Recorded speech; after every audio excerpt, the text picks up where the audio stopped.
Okay, well, welcome everybody. Thanks for joining us tonight for the second micro pitch event of 2022. Big thanks to our host location, the city of Hampton, as well as the cities of Newport News, Poquoson, and Greater Williamsburg, which includes the city of Williamsburg, James City County, and York County. Hey, Tim, what's in store for tonight? Well, thanks, Gary. It's second pitchy micro pitch of the evening, of the year. The first one we had back in April. This one is September. We have the final one on October 12th. That will be followed up with our final pitch event, which will take place on November 10th. So the way that everything is going to work is that we're going to have 9 pitchers tonight. We had one drop off.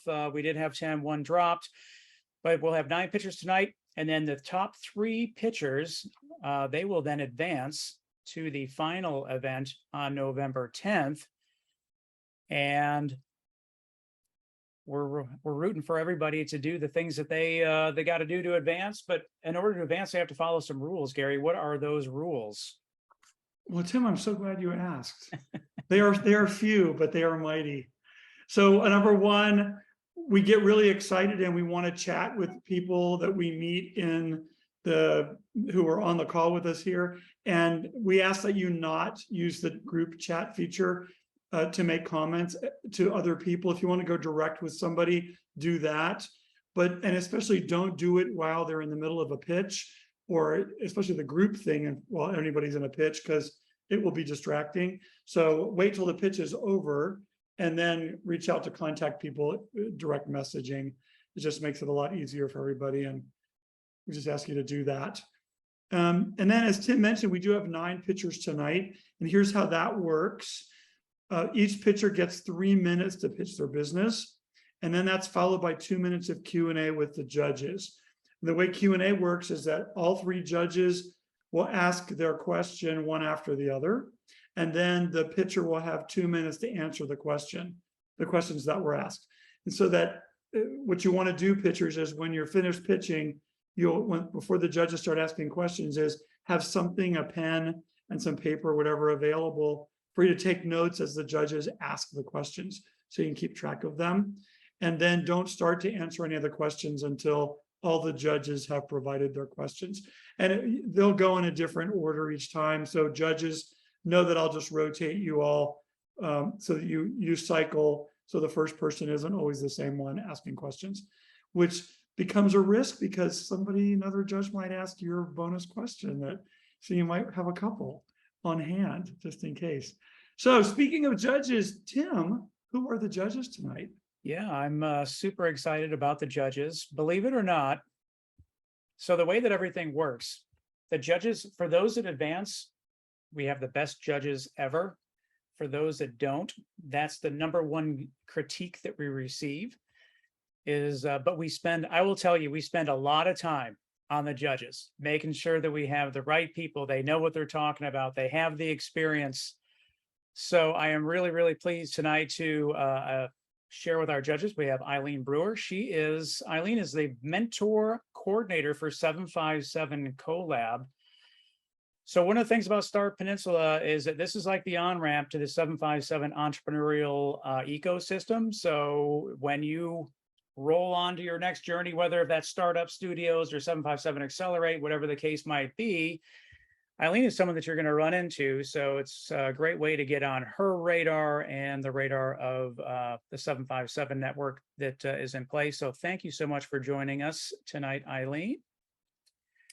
And next we have Erica McManus, and she is a rock star within herself. She a former Start Peninsula winner, co-founder of Instant Teams, and they just raised not too long ago a nice little Series A. So you want to talk about a success story that's taken place from Start Peninsula. It's so awesome to have you back, Erica. Thanks so much. And finally, we have Carlton Campbell, and he is a repeat judge. He is a technologist, and he loves this event. We first brought Carlton on when he was on the City of Hampton EDA, and he is a crowd favorite. He loves the event. The questions that he asks is great. And we're really grateful to have you back, Carlton. So thank you so much for spending the evening with us. And the way that tonight's going to work, we're going to do the first 5 pitches. They're going to do a pitch, then we'll take a 10-minute break. Then we'll return to the last 4. And as I mentioned to you all backstage, but for those in the audience, the judges are then going to deliberate in a different room, and we'll open up things for a question and answer period while they're in their deliberation. They'll come back. We'll announce those that are going to advance in November. And for the pitchers, I know that you're nervous. Take a deep breath. These are the things that you have to remember before you start your pitch. Make sure you unmute yourself. Go ahead and share your screen if you're using slides. Once your pitch is done, stop sharing your screen. The judges will go ahead and ask their questions. After the last question is asked, after the last question is asked, then you'll address all of those questions all at once. When you're done, mute your mic, and then we'll be good to go. Gary, are you ready to get started? I am. One more thing to think about, just if you have your chat window open, we will announce who the next pitcher is during the Q&A for the last pitcher. So Andrew will put that up there. And I will be, for this evening, I will be your timer. So I will time the 3-minute pitch. I will time the 2-minute question and answer period. Unfortunately, Gary and I will cut you off, but we have to keep things fair for everybody across the board. So I will be your timer. Okay. Ready to get started? Yep. Judges, you ready? Everybody's good? Okay. And I'll give you a couple, not a couple minutes, but a couple seconds when the questions and answers thing is over and we're ready to move on to the next person, just for you to finish putting your stuff in your form. I won't just go racing off. So I'll look for a thumbs up from each of you just to be sure that you're ready. So, all right. So we're up. Our first pitcher tonight is Hazel Smith with That Art Store. Hazel, are you ready? Yes, I'm ready. Okay. So your 3 minutes do not include you getting your setup. So go ahead and get everything ready. And when you start talking, then Tim will set the clock. He'll start the 3 minutes for you. Okay. Okay. You ready? The show is yours.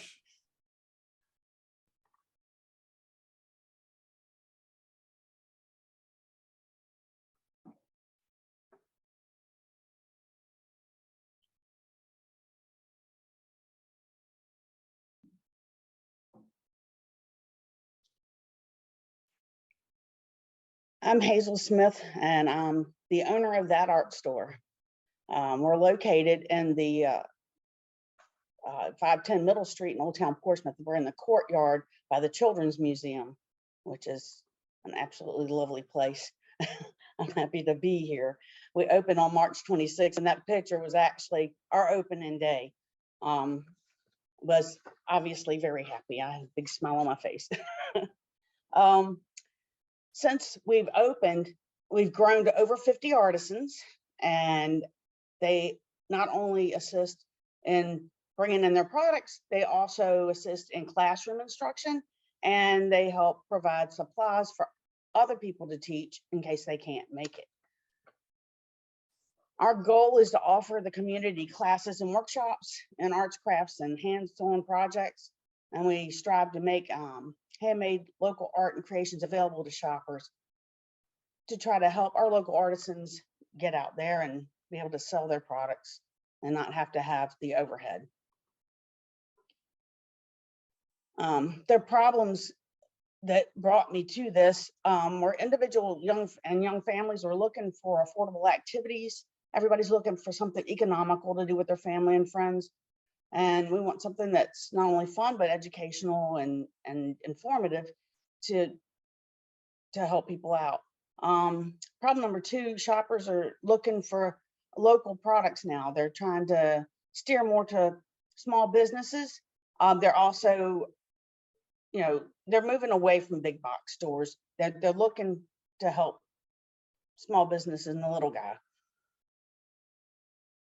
Opportunities here. I'm located, like I said, in the courtyard of the Children's Museum. So when people are having their fun day at the museum, they can continue on and find something to do here, and that's not expensive.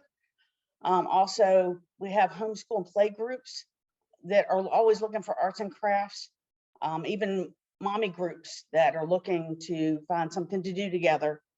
And we have plenty of instructors on hand at any time to help with that, or if they just want to come in and shop. Also, we have a lot of visitors and tourists that come in. They come in off the ferry and or on their way to the airport. And I'm not even sure how we're on the way to the airport, but I've heard it more than once.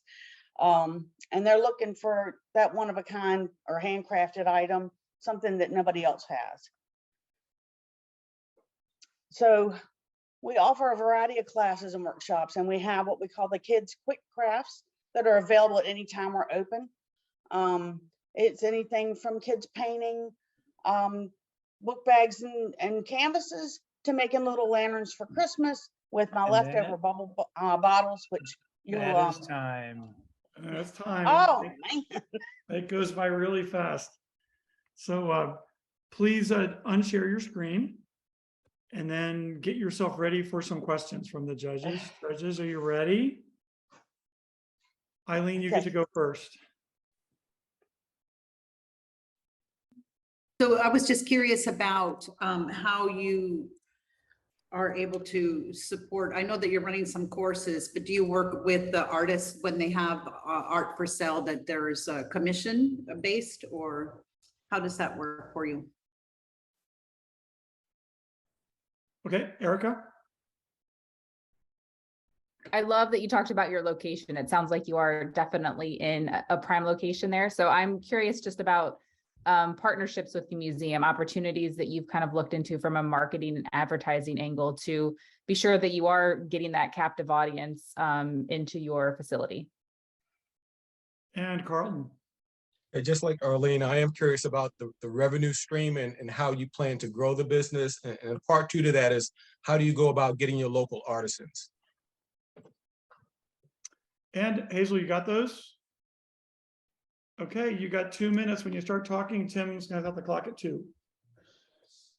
Okay, rent, I charge rent plus commission, so it's on a square footage, like $10 per square foot, and we get 15% commission on the sales of the items, retail.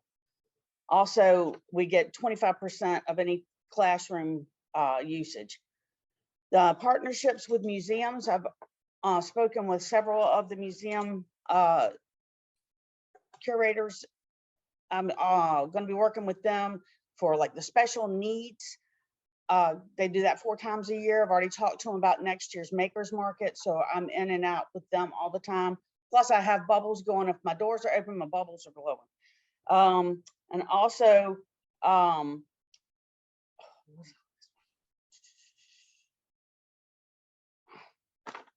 get the last question written down. Revenue streams. Yeah. Well, and how do you get your local artisans? My local artisans, most of them have come to the door and asked in. I actually have a wait list right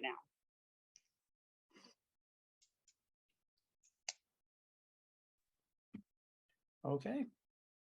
You're good. We're good. Okay, all right, thanks, Hazel. Thank you. Judges, give you a few seconds to, if you have to fill out your form, just give me a thumbs up when you're ready, then we'll go to the next picture.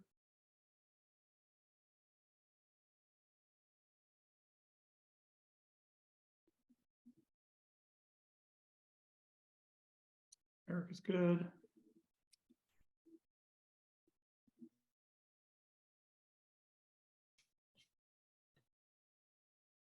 Carl's good.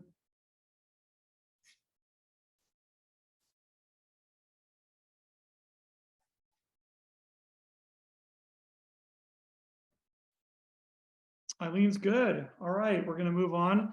Ready for our next picture. That was going to be Tahjere Lewis from Aunt Carol's Sauce. Tahjere, you ready? Yes, sir. Can y'all see my screen? We can. It shows all yours. Tim's going to give you 3 minutes. Introducing Aunt Carol's Sauce, a sauce with a legacy. Did you know about 30% of families regularly eat dinner together in the United States? According to statistics, 221 million Americans use sauce with their meals. People love sauce, but are not eating with the ones that they love.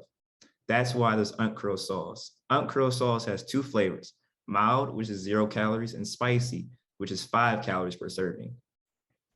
We are in 19 locations and have been incorporated into the Virginia Tech Dining Hall. We have sold over 4,000 bottles and we are in over 3,000 households. Our sauce is rich with any meats, vegetables, and especially seafood. Our sauce can be used as a marinade, glaze, and dipping sauce. We are projected to have our sauce in 100 locations by early 2023.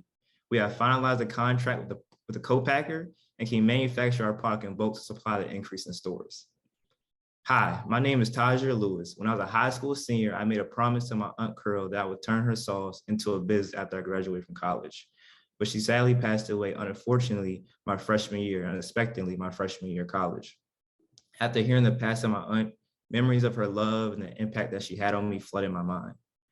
My family was centered around my Aunt Curl sauce cooking and her sauce. I remember feeling my stress leaving my body and giving me a sense of belonging when I was with my family.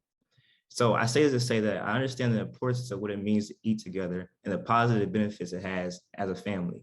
I want to share the legacy of my aunt through her product and through other families across the world. Firstly, Americans like it spicy. 74% of Americans stated that they like to eat hot sauce with their food, and 67% admitted that they're passionate about their favorite food. In a $38 billion market, Aunt Curl sauce for everyone. We want our sauce to be a household name that impacts generation after generation. 79% of Americans use online shopping. A portion of our winnings will be dedicated towards a marketing plan to tell our story and get our product to the center of families.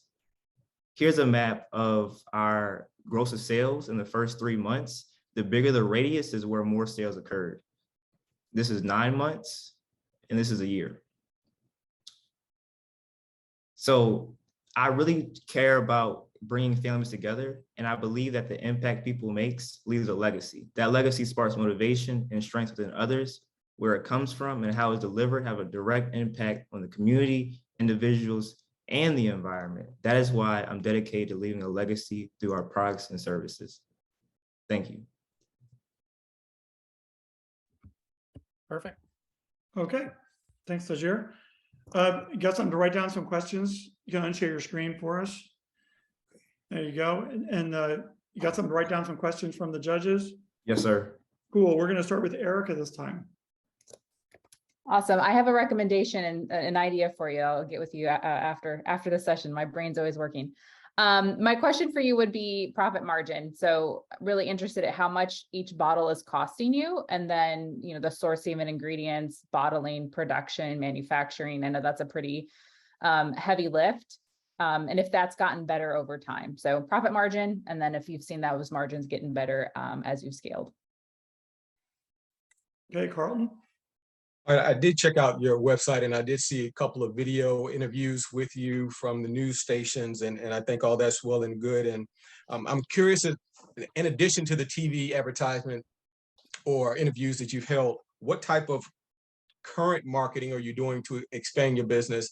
And also you mentioned by the end of, I don't know if you said this year or within a year's period of time, you plan to expand to 100 stores. I am curious, you know, in addition to working with that co-packer, how do you plan to expand to those 100 locations?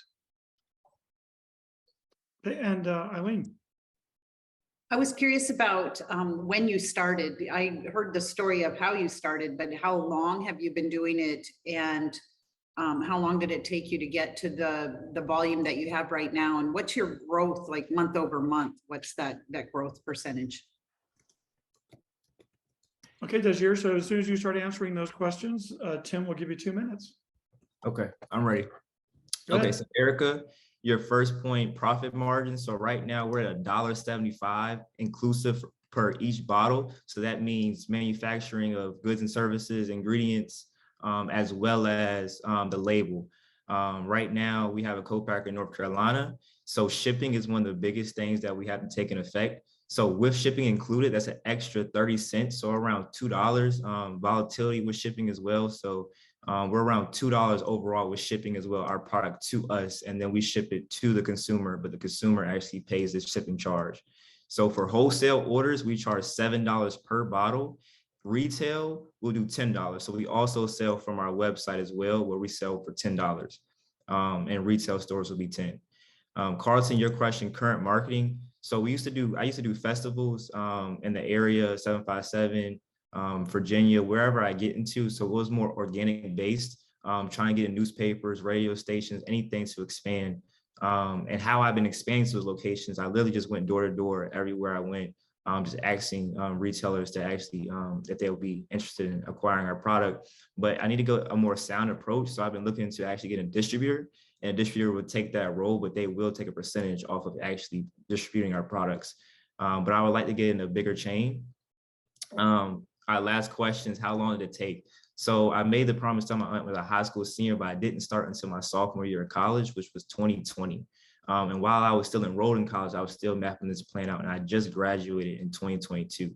But as soon as I graduated, I was able to get a co-packer. But prior, I was actually working in a commercial kitchen, and overhead was ridiculous because I was paying around $50 an hour to produce my products. But now that overhead is over because I had a co-packer. Percentage each month, we're actually getting a 47% return on our e-commerce. So that is really good. And we're having a bigger percentage on returning customers, which is 76% on returning customers. And we have a subscription model as well on our website. That's time. Okay, that's 2 minutes. Thanks, Tahjere. Okay, judges, just give me a thumbs up when you are finished entering stuff in your database. And our next person is going to be Paul from Cutulus. Paul, you ready? Yes. Don't start anything yet, just wait. I'm Eric ready. is good. Eileen, you good? Carlton's good. Okay, Paul, you ready? Yep. Okay, as soon as you share your screen and start, Tim will give you 3 minutes.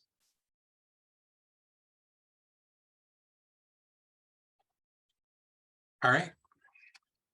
With more than 1 million businesses and over 320 million seats, productivity is key to differentiating your business from the competition.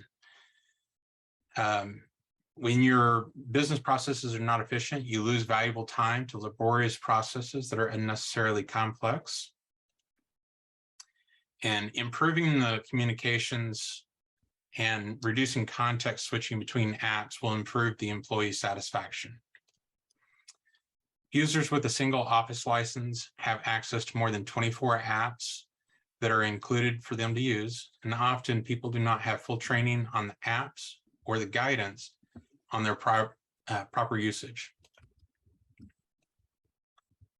If you're using Azure, there are more than 200 options, and that can lead to companies spending more money than they're expecting because they do not know the ecosystem.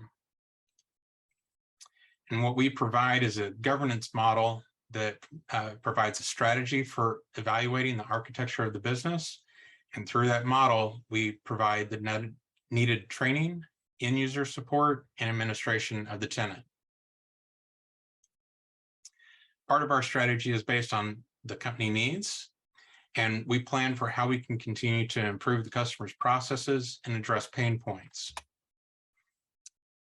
In part of that went back. What makes us different is our patience and our ability to talk with users on their level. We do not mind making sure that non-technical people understand what they need to know to do their job. I started Cutulus in 2007 doing side projects for clients, and I've used my skills to progress my career, but I hit a ceiling. And so with being a solo parent, 3 kids, and 3 different schools over the last 7 years, I decided I needed to challenge myself a little bit more and went full-time into running my own company. A teacher has called my leadership style supportive and encouraging without taking over. And my first hire said he joined for the excitement and fun that I bring to projects. Currently, our clients vary wildly in size, location, and industry. And we are looking for clients that want to become more productive and have a desire to change their culture around the information sharing. Often our customers just want to know what is possible.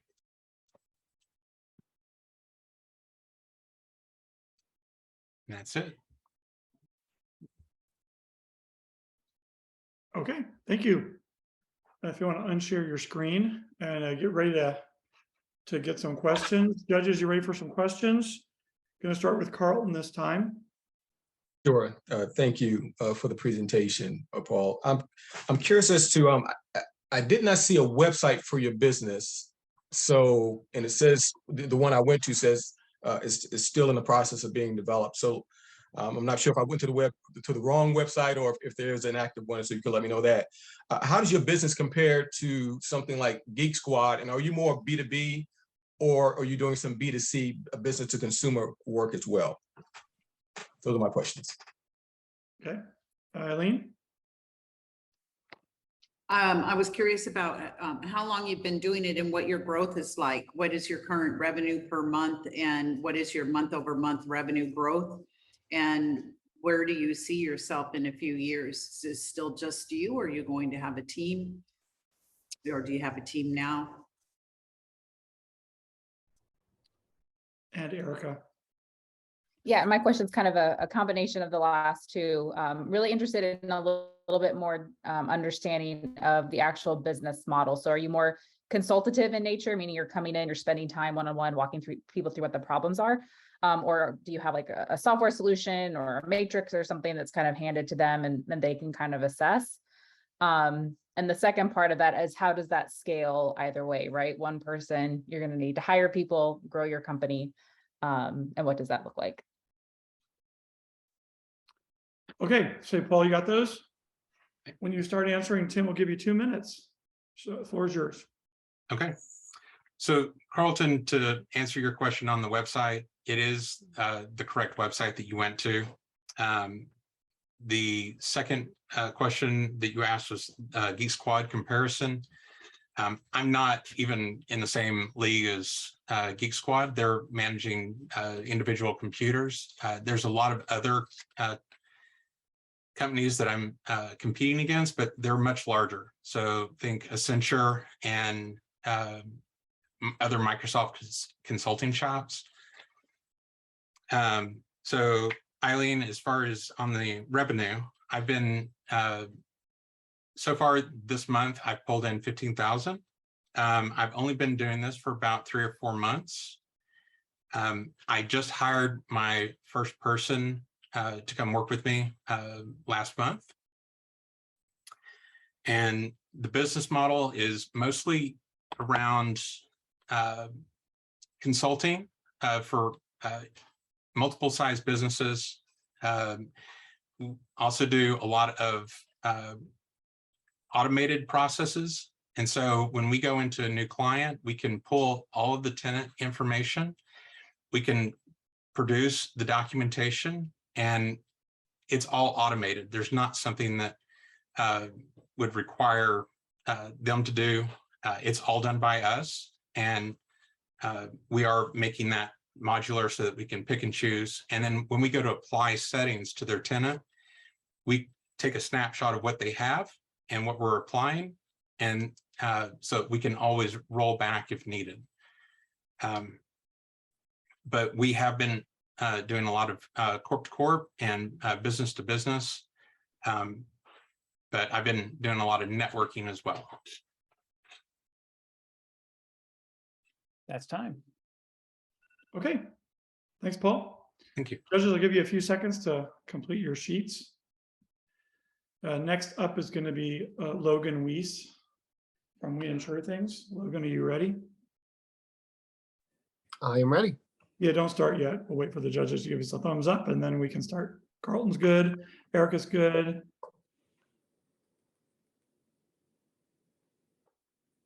Eileen's good. Okay, we're ready for you, Logan. Please welcome Logan Wease from We Insure Things. Tim's going to give you 3 minutes once you start talking.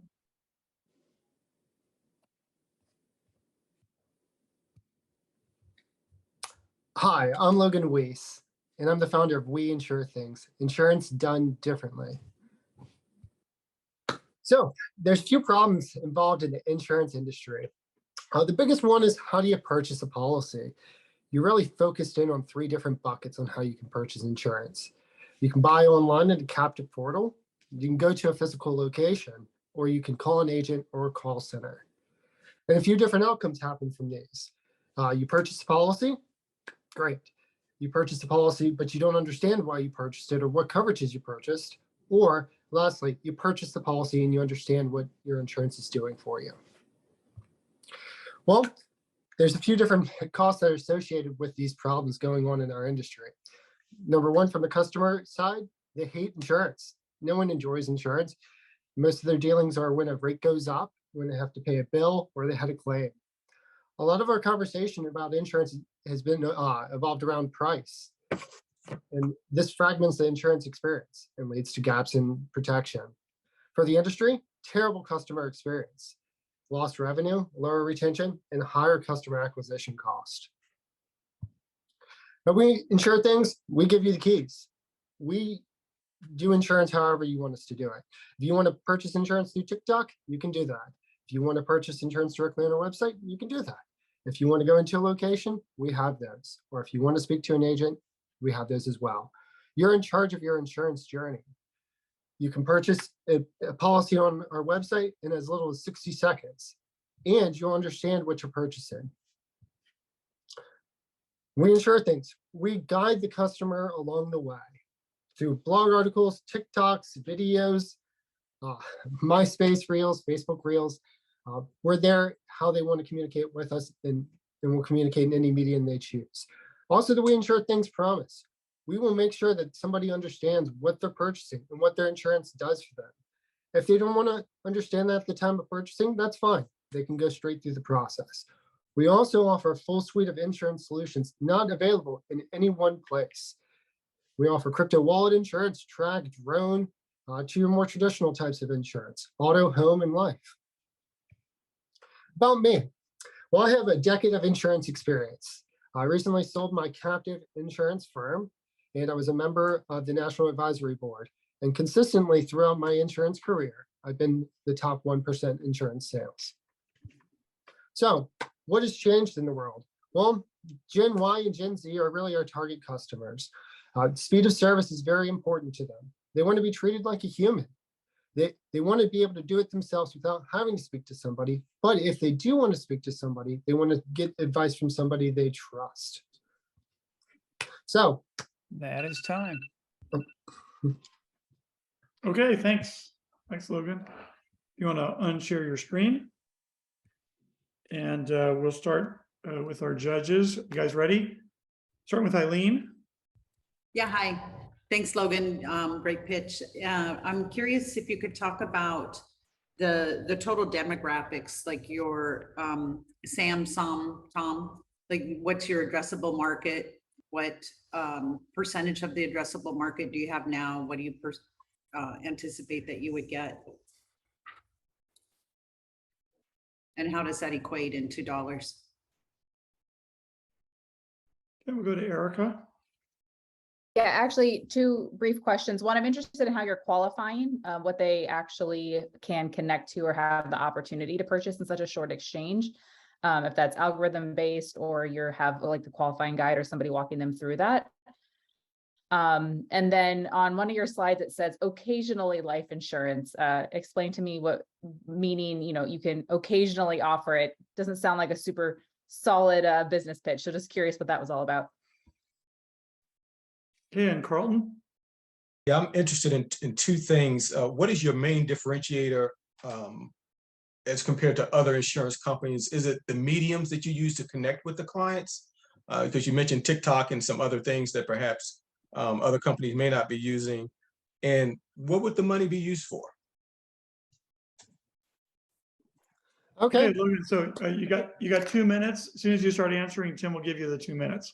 Go ahead. All right, some great questions. All right, so we have a few main differentiators. Number one is our product suite. There is no one place to get those types of insurance as it exists in today's world. The second one is the advice portion of it.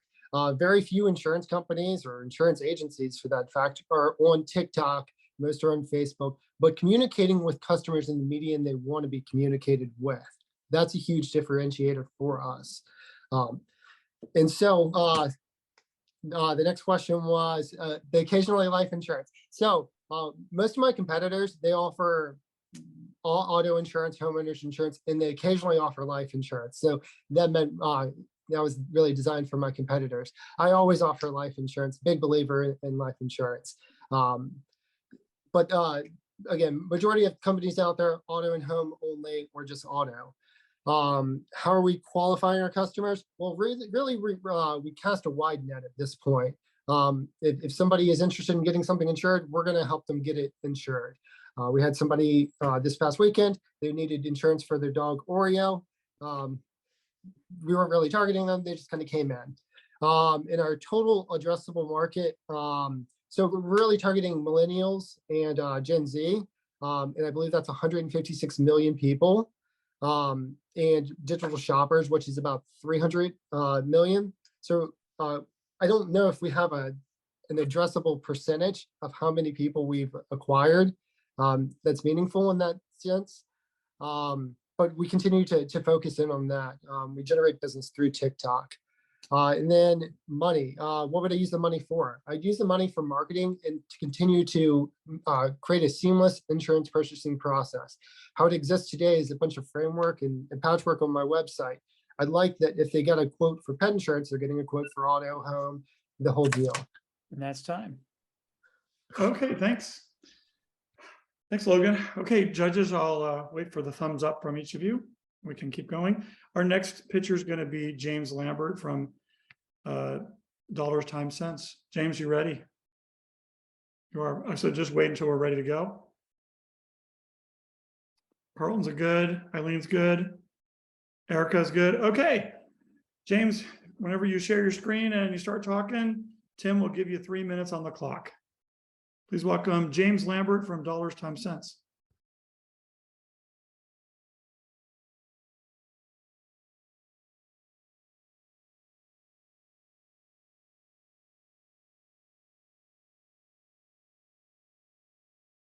You're muted, James.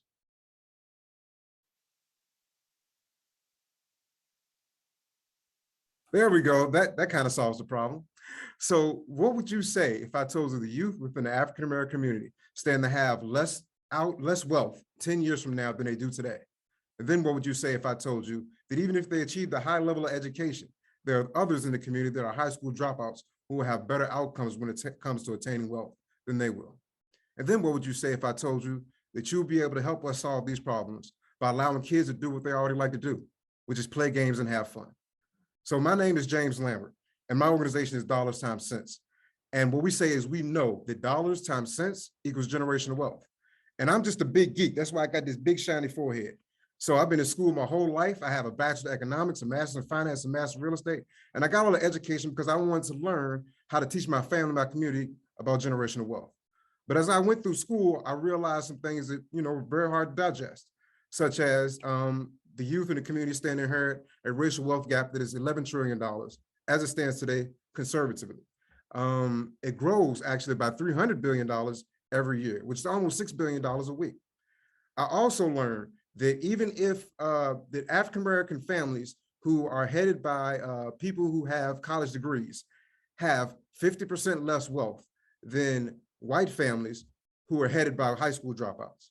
But it's not all bad, because I also learned that right now the African-American community is more powerful than it's ever been.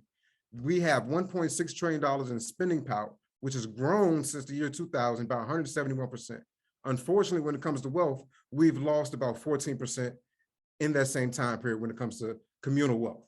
So I always, I like quotes. Confucius is one of my favorite people. And what he said was that if you plan for a year, you want to plant rice. If you plan for 10 years, you want to plant trees. But if you plan for 100 years, you want to educate kids.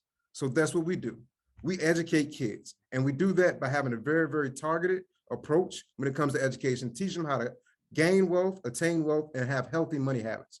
And we do that by playing games. Everybody loves games. So we've created a game where we pay them in movie money and we get them really excited. And then we teach them about life by allowing them to make decisions. And what the outcome is, we've learned that by creating a safe environment for them to learn, there's normalization about a stigmatized topic, which is generational wealth in the Black community.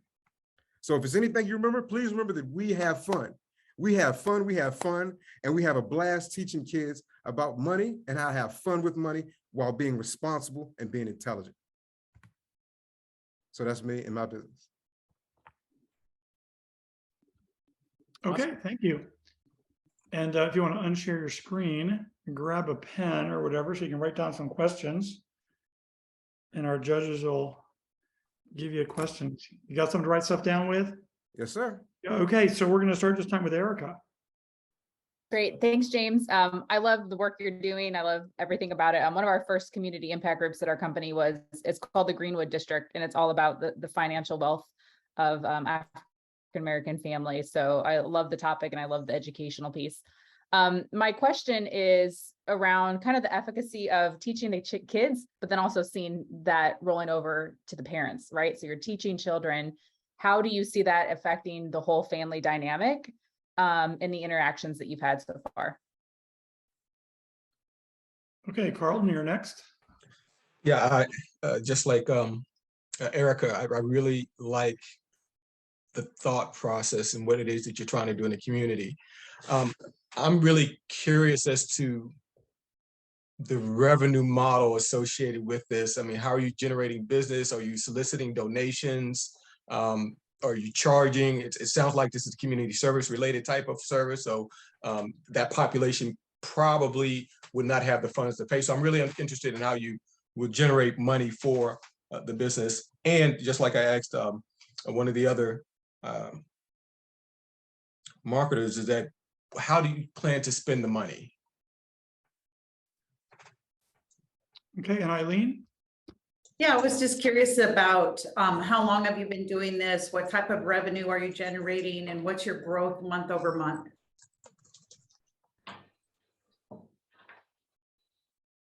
If you could articulate, if you have time, how you would expand. What does growth look like to you? Right now, it sounds like it's a one-man show. Okay, you got those, James? Wait, yes, you can hear me. Yes, I'm Okay. ready. So when you start answering, Tim will give you 2 minutes. All right, so for Erica, our impact when we have both parents and kids in the class is that they're actually able to have conversations they wouldn't be able to have outside of class. So what we do is, like I said, we pay them in movie money, get them to make a budget, then we get them to have different decisions when it comes to disposable income. And the parents start teaching the kids the stuff they learn, which is conversations that don't necessarily happen naturally. So they're like, oh no, you need to buy stocks as opposed to buying shoes. So, you know, we have very good outcomes when we have both parents and kids in the same atmosphere. Carlton, when it comes to, well, I can't even read my own.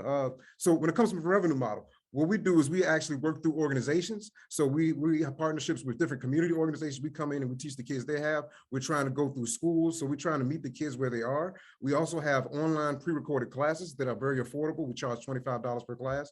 And in the future, what we're going to be doing is building an app so that we can become, so we can meet the kids where they are and, you know, branch into that market. And Eileen, we've been doing this for 2 years. So far, we've had 600 kids that we've taught. Right now, the revenue model isn't that profitable. We make maybe $200 or $300 a month. So we don't have a lot of growth until we start to do things online and be able to kind of birth that situation. Hopefully I answered all your questions. Okay. Give the judges a few seconds to fill out your sheet. And then we're going to take a 10-minute break once the judges are finished. And we'll come back in 10 minutes. So once I get a thumbs up, we'll start the clock on 10. When we come back, our picture after we come back looks like it will be Adquena Faine from Bäro-USA. So Erica, you good? Carlton's good. Eileen, you can finish up on your break. You're good. Okay. Okay, everybody. I have 6:45 Eastern time. Let's come back at 6:55. That gives us 10 minutes. Be sure when you go off that you don't close the session, but mute your window and mute your sound so we don't hear whatever's happening in your house during the break. And we'll see you back in 10 minutes.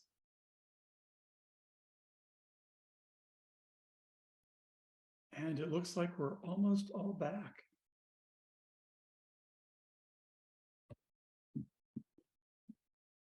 Okay, so our next pitcher is going to be Adquena Faine. Are you ready? Yes.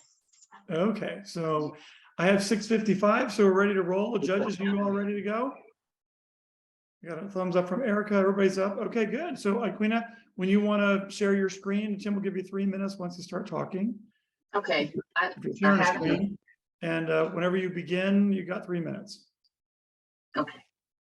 I wanted to make sure everybody can see this. Okay. Is that okay, or is it? Yep. Okay.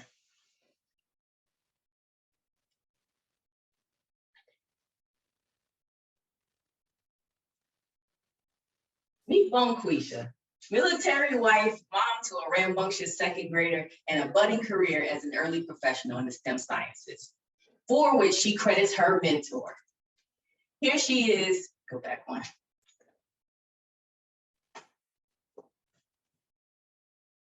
Here she is yet again, prying her son from her deploying spouse's arms as they commit to another 6 months at sea. Sinking thoughts of deployments past begin to flood her mind. The struggles of juggling their car share business alone, her new job, and home life. Tearing her little one from a restful night's sleep at 12 a.m. to deliver a car at some sketchy location, and to have to hail a ride back home with bedhead and PJs. Wasted time at the airport waiting for a guest, only to eventually cancel on them because they're late due to flight delays, which sucks because not only does she lose revenue, her empathy gets the best of her. She's traveled plenty of times with the kid and experienced flight delays that often end in missed reservations, aimlessly wandering around the airport in the hopes of securing new arrangements, kid and luggage in tow. It's almost mind-numbing. If only there were hi, we're Adquena and Jody, and we're the founders of Bäro, where we automate key delivery for rentals using smart lockers with IoT technology and an API integrated mobile app. For $99 a month, which is just a fraction of earnings, hosts can make their key drop off and pickup available 24 hours a day, 7 days a week, right at the airport or military base. Did you know that 67% of travelers across the globe are women?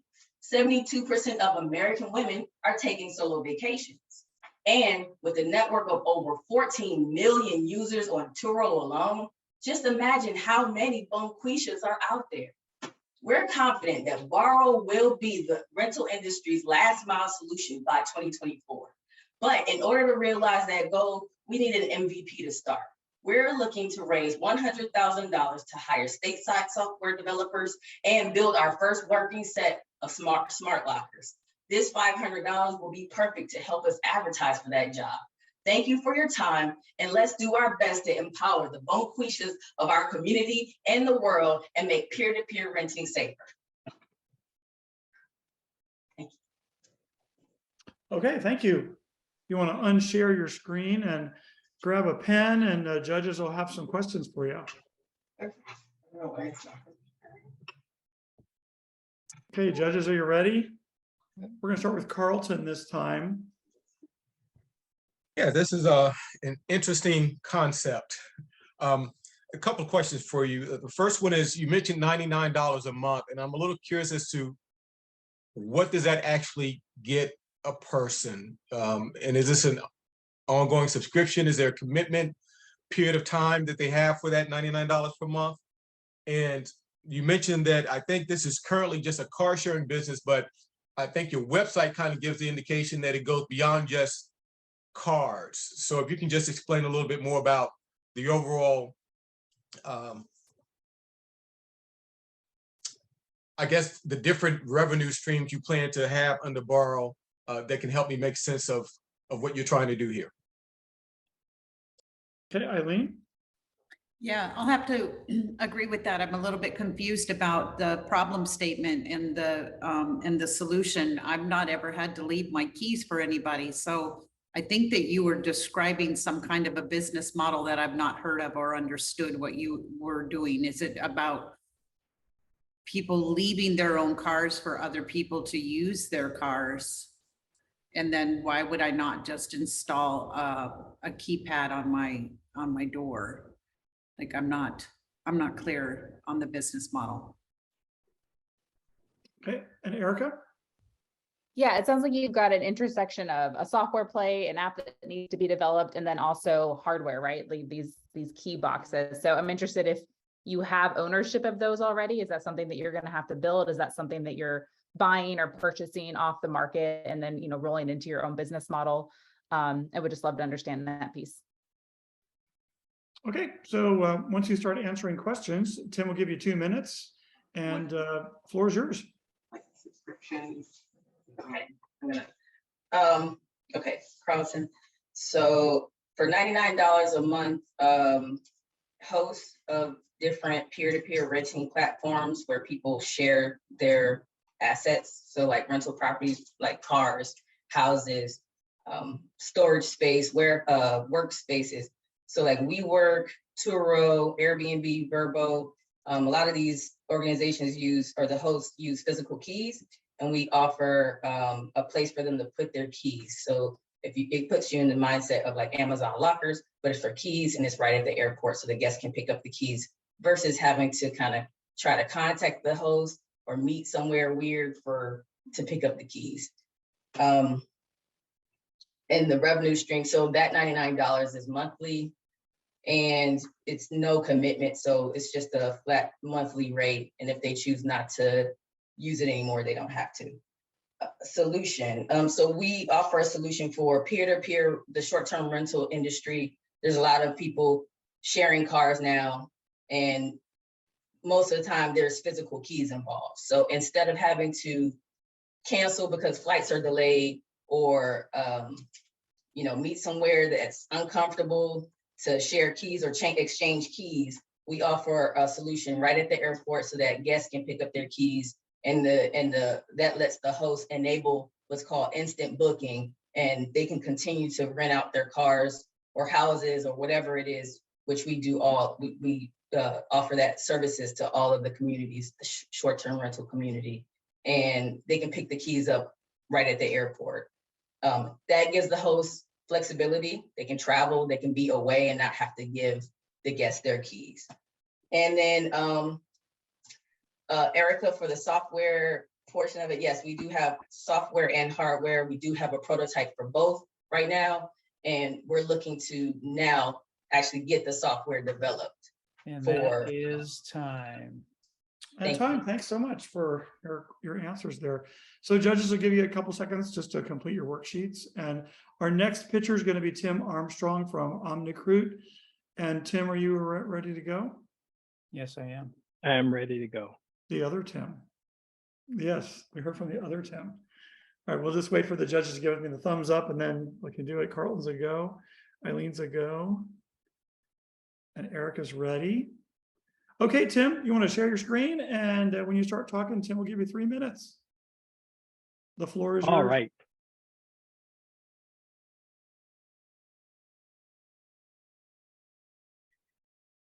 We have a problem in the United States.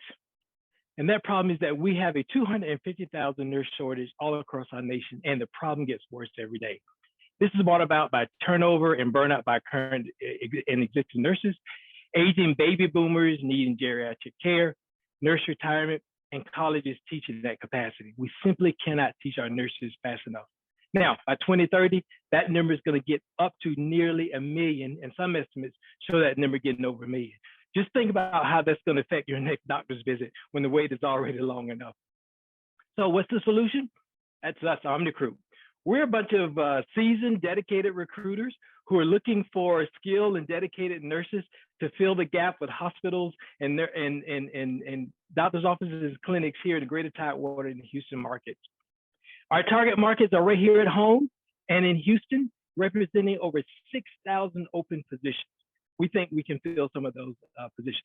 We're targeting nurses out of India and the Philippines to come here to the United States to help mitigate that loss. Why India? Why the Philippines? Well, they have the best U.S. nursing scores abroad in the world. They have excellent English language scores, and they have great modern education systems that are comparable to the United States. Now, there is a great cultural fit as well. So along the way, we were looking for nurses in India and the Philippines. We had so many other nurses raise their hand and commit their interest to Omnicruit. And what did we say? We said yes, because we wanted to diversify our candidate pool. We do what we do because we love recruiting. We're a bunch of recruiters, and we want to change lives in the process. We can change the lives of our nurses with excellent career opportunities, patients with a better quality of care and a lower patient to nurse ratio, and the nurse colleagues who can benefit from a greater work-life balance and reduce turnover because now there are more nurses in the pool. What makes us so special? Well, we're all immigrants. We've all lived the immigrant life. We're all been expats, and we understand what we're asking our nurses to do. We have a personal, proven international experience track record. We have established global partners that we can go to that are ready to work with us, and we're operating on the highest professional ethics. I'm Tim Armstrong, and I lead this great team of global professionals. Among our leaders are 3 directors. We have over 50 years of recruiting experience, and yeah, the gray hair does show it.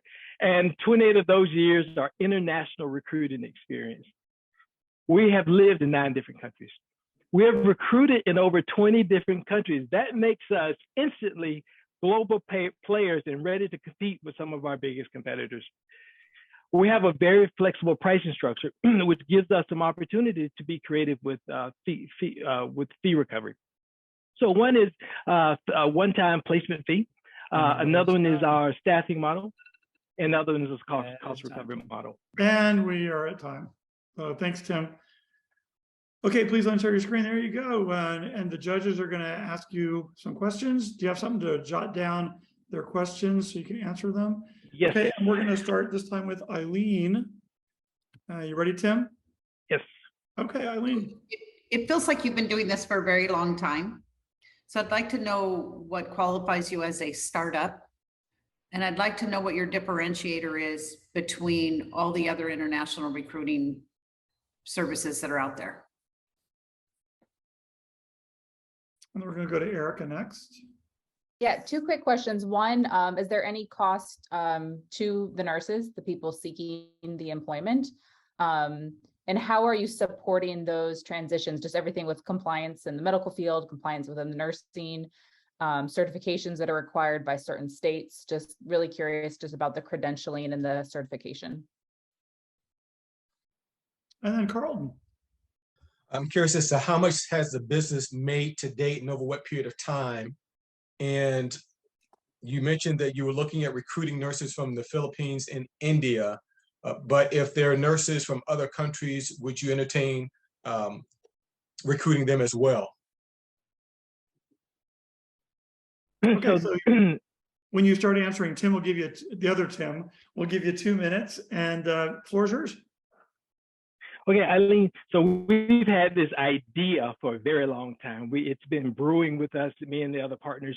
We have, we started on this journey many, many years ago, but we just got incorporated back in March of 2021. So we've been spending the last year during the pandemic just kind of building our infrastructure. And what makes us different is we have that global footprint. We have that global presence. We have a very unique skill set in that we've lived and worked in all of our target countries. Now, the cost to the nurses, Erica, we don't charge our nurses anything, and that's what helps differentiates us from our other competitors. And, you know, I've been talking to other partners around the world, and they're always charging nurses. We simply don't do that. All of our costs, all our charges come from our clients. Now, so credentialing is the NCLEX. That is equivalent to the state board. That is the U.S. national exam. And so we help them transition by giving them a pre-departure orientation, and we make sure that they get credentialed either pre-departure or 90 days post-arrival. So in answer to your question, Carlton, we haven't made any money yet because we're still a startup, but we have built the infrastructure. We have recruited our nurses. Over the last 15 months, we have been heavily in social media. We've attracted over 200 nurses. We've filtered down to 21 that are ready to deploy. And we're ready to get started. I hope that I answered all of your questions. Great. Okay. Thanks, Tim. Thank you. All right, give the judges a few seconds to fill out their sheets. Our next pitcher is going to be Joe with SmartCrane. Joe, are you ready? I am. Okay, we'll just give us a second here. When I get a thumbs up from Eileen. Carlton's good. Erica's good. All right, Joe, when you want to share your screen and start, Tim will give you 3 minutes. So the next pitch is Joe Discenza with SmartCrane LLC. Floor is yours, Joe.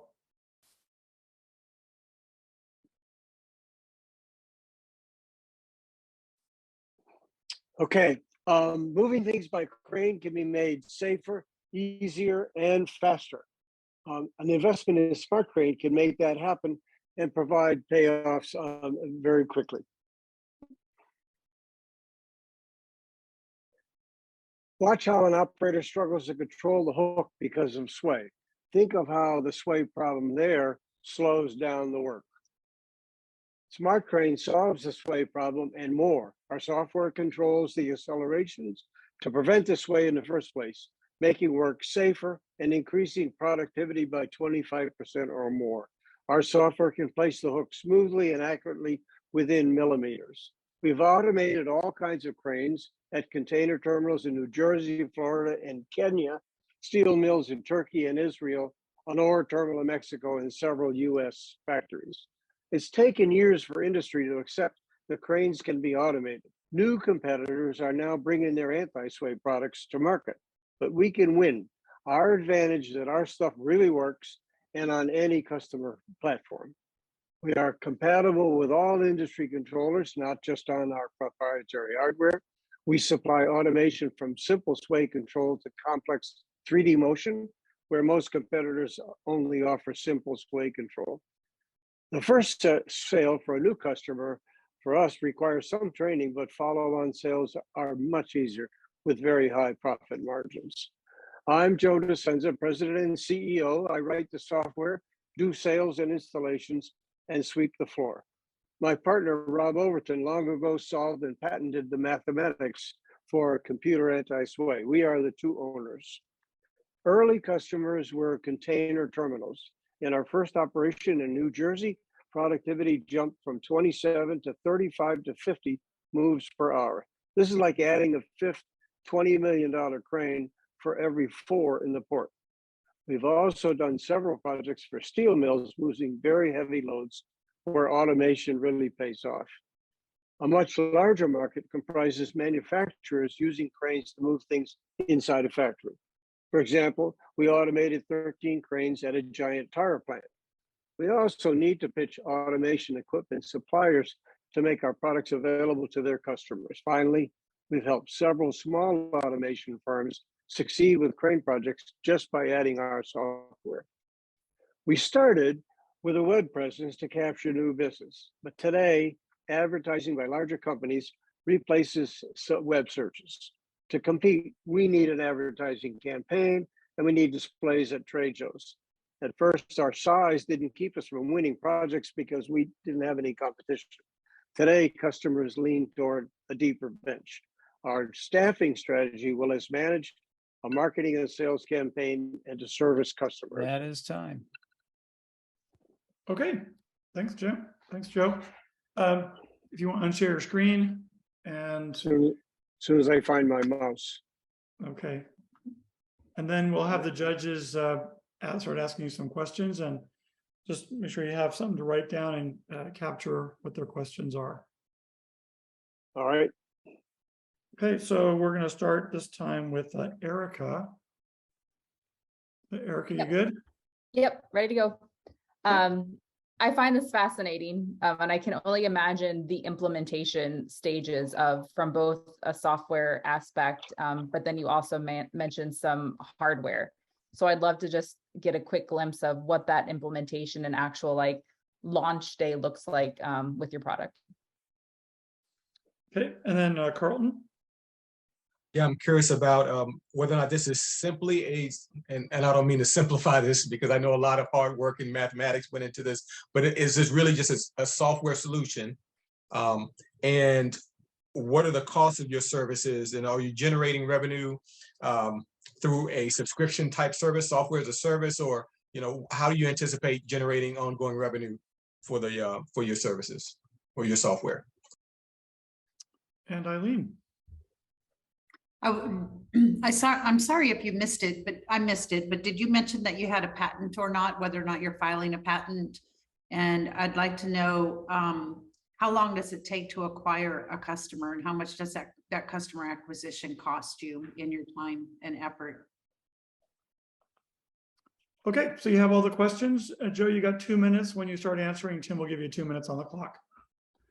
Okay, the core product is software.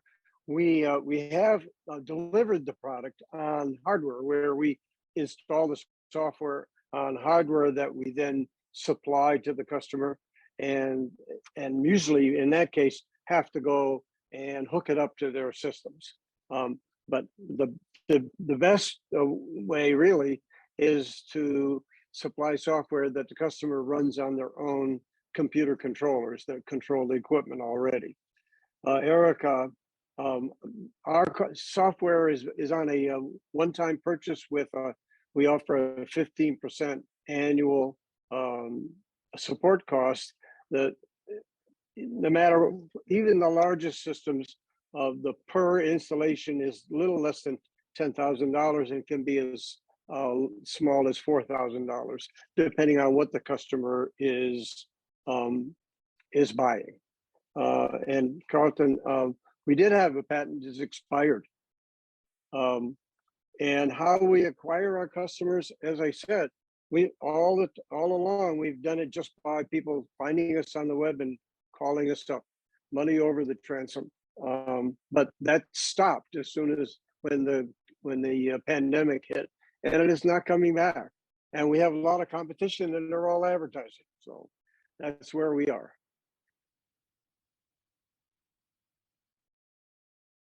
Okay, Perfect. great.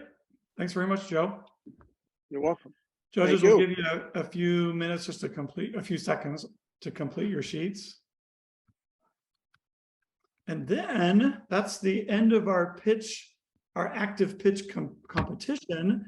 And now we're gonna, once the judges are finished, we're gonna send them off with Andrew and Dan into the secret judge deliberation chamber, where they do all kinds of secret judge things. I don't know what those are. I've never been allowed in that room, but apparently there are cookies and things in there. I think I don't know, but it's kind of a virtual green room, and Virtual cookies. And the rest of I us, used to judge for a large international operations research competition, and we retired to wine and other goodies in a well, there you secret go. room.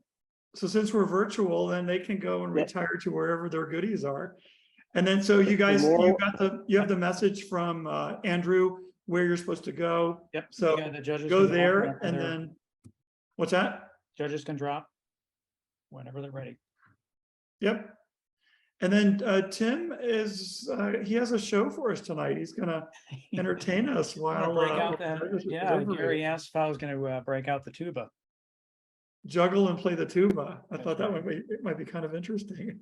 No, I wanted to take this opportunity really just to it sounds super cliche, but really I'm glad that I'm not a judge. I guess I just get too emotionally involved with stuff like this. I've worked with many founders. So I'm glad that I'm not the one that has to decide the three that are going forward. But I do want to say that don't let that be the determining factor if you are going to succeed or not. Many people, if they have the stick to itness to continue to keep on pushing and pursuing their goals and their dreams, are the ones that eventually come out on top. So if the event that you do not make it through tonight, then I encourage you, participate, sign up for the Pitch Perfect, which we have. scheduled for September 29th. Gary and I facilitate and teach that class, attend Pitch Perfect, and then register again for the next micro pitch competition on October 12th. Now because now you have one of these under your belt, and you can learn from that. I'm happy to provide any feedback on your pitch. I'm sure that Gary would be open to that as well. But build on this. This is a really, really big event for you all. It's a big step forward. It takes a lot of courage to do what you all did and show something to the world that that you're passionate about and how you want to change the world in your own special way. So please stick to it. Come back and continue to try. I mean, that's just that's what it's all about. So I mentioned before that Star Peninsula, I mean, this is the place to validate your idea. So before anybody decides to quit their job, take out a second mortgage on their house, max out their credit cards. I mean, this is a great first step for you all. Like I said, we all want to see you succeed. The judges want to see you succeed. We all want to help each other succeed. So this is just the first stop. So we, as I mentioned in the opening, the judges, we picked them very purposefully. And that is to open up your network. They're going to give you specific, they'll give you some specific feedback if you ask for it. But this is something that you're going to get out of it, what you put into it. And I hope you really lean into everything and try to get out of it as much as you possibly can. One thing Can I yeah, also go ahead. suggest that if you are one of the top 3 finalists tonight, that you absolutely, if you haven't, you absolutely should reach out to Pitch Perfect to attend that on the 29th. And you really should ask me and Tim for input. Like, don't think just because you're one of the top 3 that you can just glide in, because I can tell you that the folks from the other micro pitches will be tough competition. And so you want to be as high up on your game as you can be. So as Tim is saying, keep pushing and don't let up, keep going. And So for those people that do advance to the top 3, there's a special finalist Pitch Perfect that we have scheduled. That's going to be October 27th. Because there's going to be some different criteria in November for those that advance. This isn't just rinse and repeat and do the same pitch in November to see who is going to emerge out as one of the top 3. We'll go deeper into the different scoring matrix. Yeah, that's going to ask some more detailed questions. So there's going to be some additional expectations out of you. But yeah, please take advantage of the resources that you have. And we're happy to help out however we can. But one thing that I wanted to ensure that you all, this is probably the first time you ever experienced anything like this from a Q&A perspective. And this too is also very intentional. One of the things that it's the law of diminishing returns when it comes to a Q&A, especially as you continue to mature as a founder and you have more and more meetings.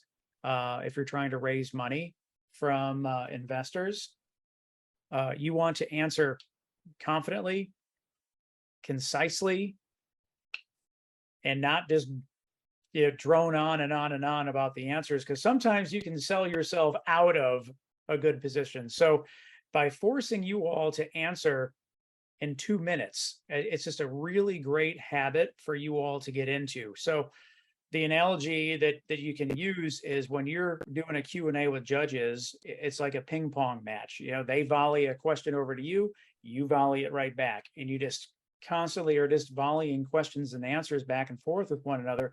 So this 2 minutes is a way to get you into that habit and force you to think about, how do I answer this question the quickest and most efficient way possible? Because otherwise, you start getting on to other things, then you're going to open up other questions that weren't asked, and then you can slowly start to dig yourself into some trouble. So that I want to make sure that you all were clear in terms of why we do the Q&A that we do, and why we do the pitches the way that they do with 3 minutes. That's pretty standard time frame.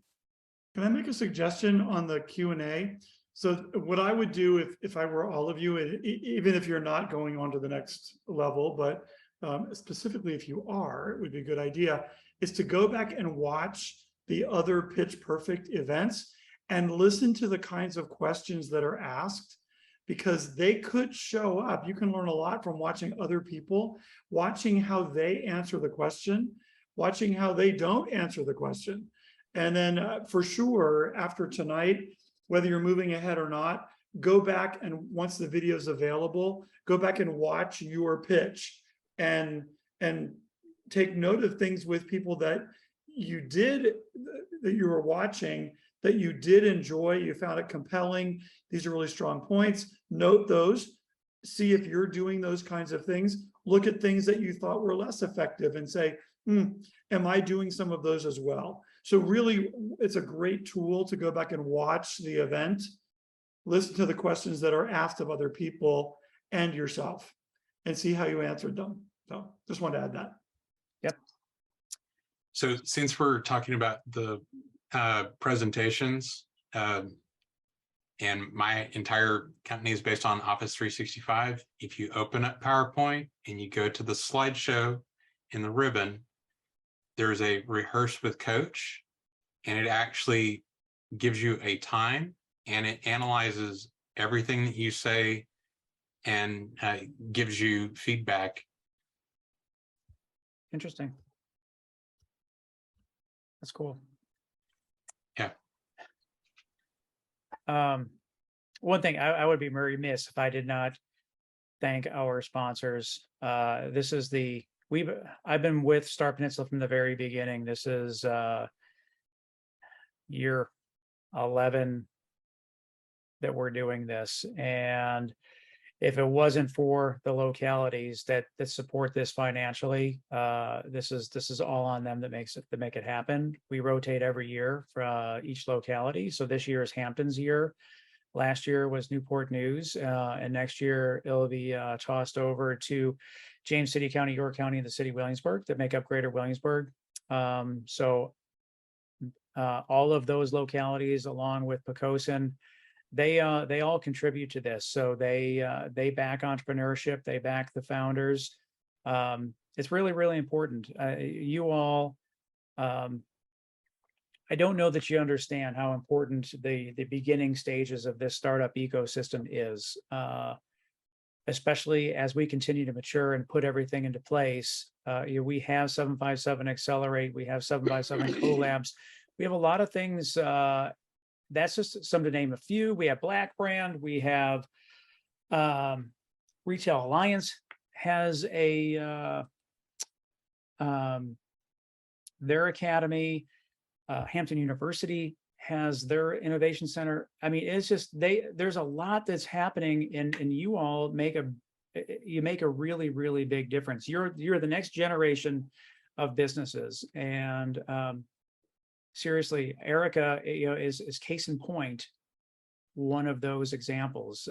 So I didn't want to embarrass her while she was during that introduction, but they just raised $13 million in their Series A. I mean, that's a significant amount of capital. So that's exactly what we're trying to do here. So the localities are, they're putting their best foot forward to make this happen. And please, if you know folks, encourage them to participate, to get involved, because we want to continue to build out this ecosystem. It was just announced today that with Pharrell's Mighty Dream, so that conference that's going to take place November 1st, 2nd, and 3rd. Big emphasis on business and entrepreneurship in this area. So there's a lot of people that are backing you. And the big thing is I just want you to focus on building a really quality business. Focus on delighting customers, building a great team, have a great product, and the resources around you are going to help. They're going to help you. So a lot of things that are all coming together to continue to strengthen this region. but all of us, we all have to do our part. And I'm dedicating everything I have to make it happen. So if there's anything that I can do for you all, this is my life. This is where I dedicate everything to it. So Start Peninsula is just a small piece.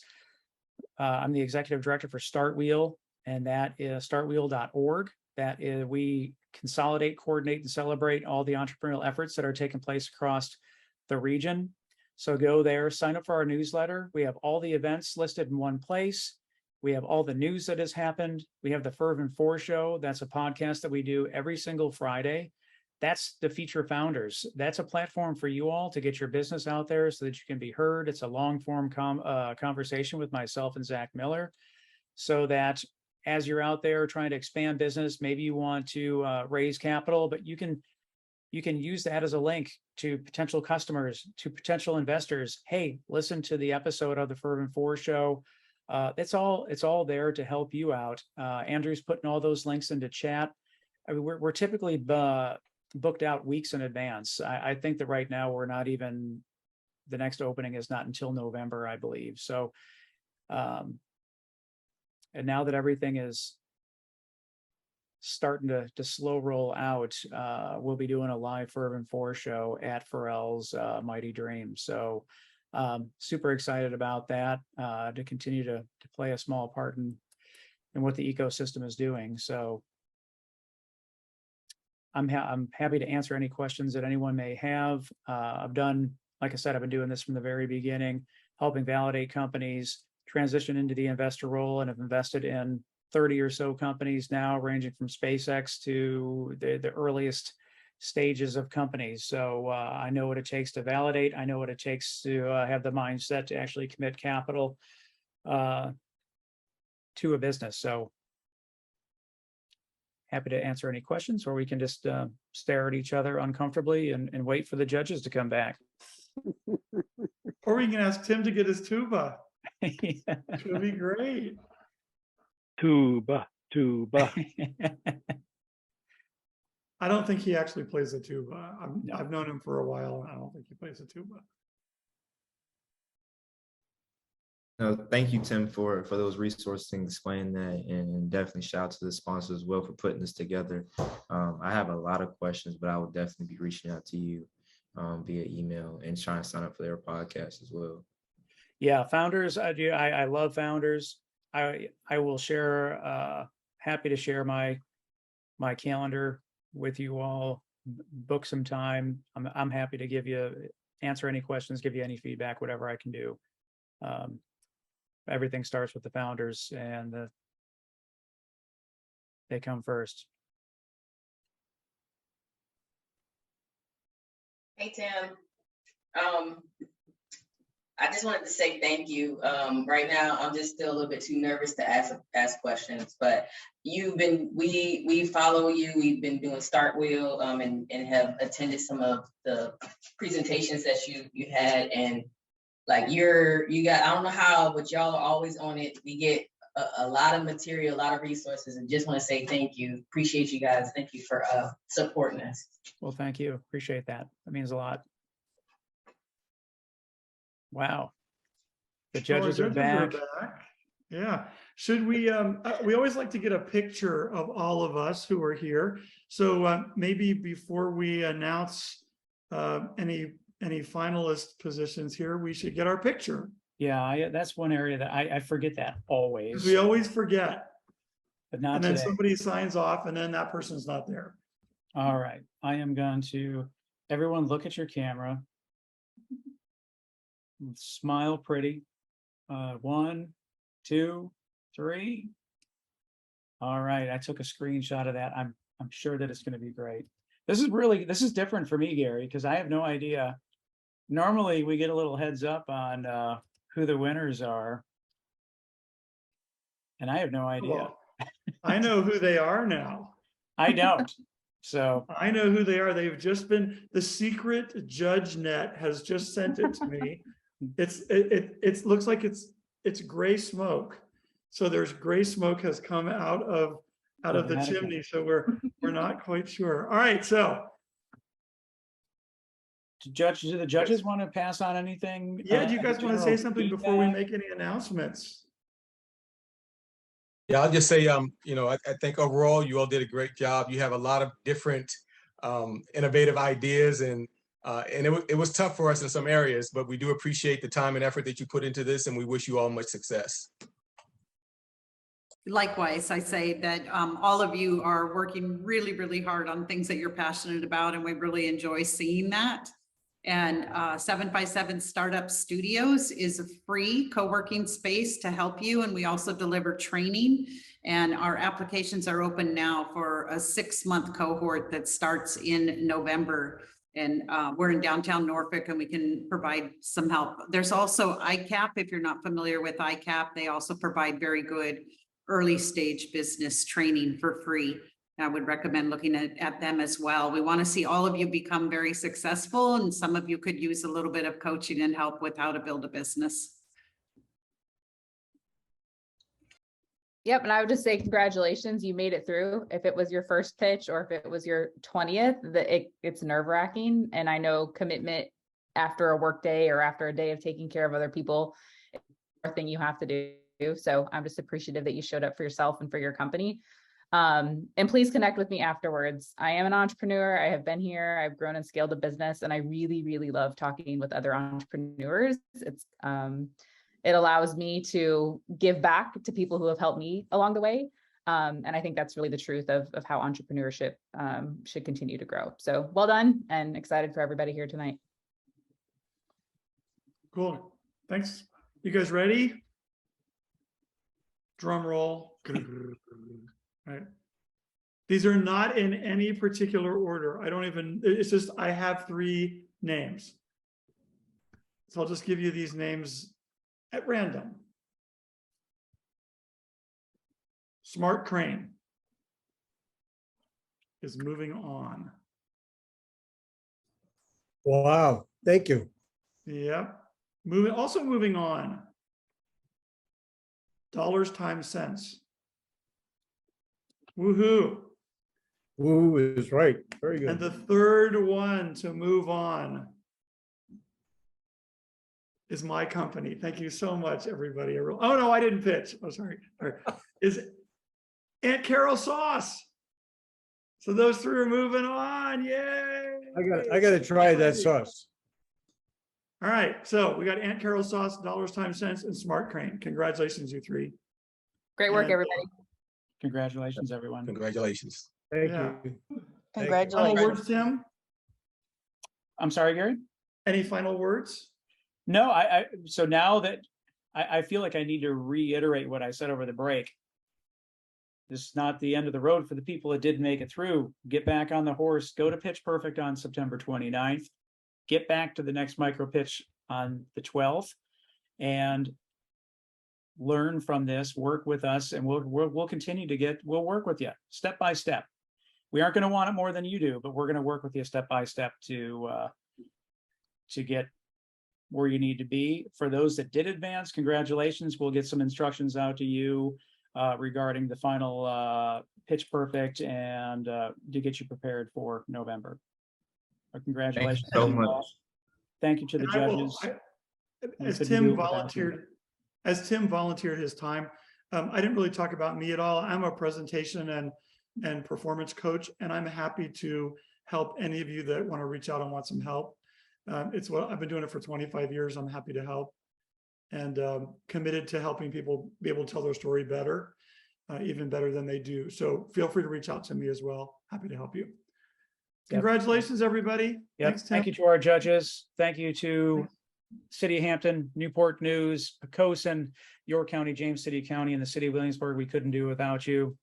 Thank you all. We hope to see you very soon. Bye. Goodbye. Bye-bye.